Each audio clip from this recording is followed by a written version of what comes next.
దేశంలో బీజేపీ అధికారంలో ఉంది. దొంగ నోట్లను అరికట్టే అధికారం కేంద్రానికి లేదా? డిమానిటైజేషన్ ఎందుకు తెచ్చారు? దొంగ నోట్లను కంట్రోల్ చేసడానికి కదా డిమానిటైజేషన్ తెచ్చింది. అంటే కేంద్ర ప్రభుత్వ పరిధిలో ఉన్నట్లే కదా దాన్ని బట్టి కౌంటర్ఫిట్ కరెన్సీని కంట్రోల్ చేయడం అనేది. సో మరి ఇక్కడ క్వశ్చన్ ఏంటంటే, ఒక బీజేపీ నాయకుడిగా ఆరోపణ చేయడం వేరు, కేంద్ర మంత్రిగా ఆరోపణ చేయడం చాలా సీరియస్ ఆరోపణ, మామూలు ఆరోపణ కాదు.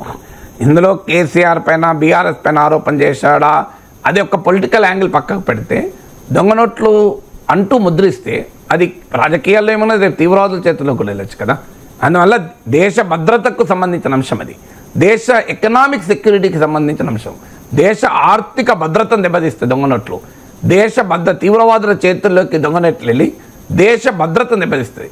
మరి దేశ భద్రతను, దేశ ఆర్థిక భద్రతను దెబ్బతీసే పని విషయంలో క్యాజువల్గా సెంట్రల్ మినిస్టర్ స్టేట్మెంట్ తీసి వదిలేస్తే దేశానికి ఎంత ప్రమాదము? ఎందుకు మోడీ ప్రభుత్వం దీనిపైన చర్య తీసుకోవడం లేదు?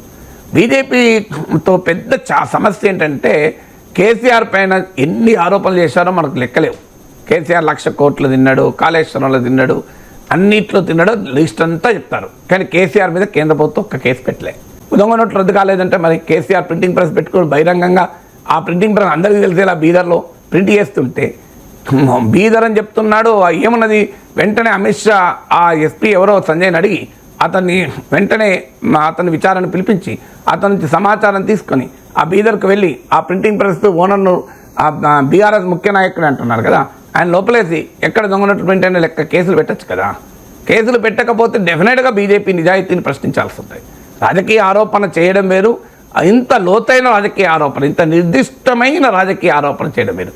అంటే ఈ దేశంలో ప్రింటింగ్ ప్రెస్లు పెట్టి దొంగ నోట్లు ముద్రించుకొని అది ప్రజల్లో పంచి, మామూలు విషయం కాదు, అది ఎన్నికలప్పుడు పంచారంటున్నారు. అంటే కొన్ని కోట్ల మంది ప్రజలకు పంచినప్పుడు అది ఎక్కడో ఒక చోటు దొంగ నోటు బయటపడాలి కదా.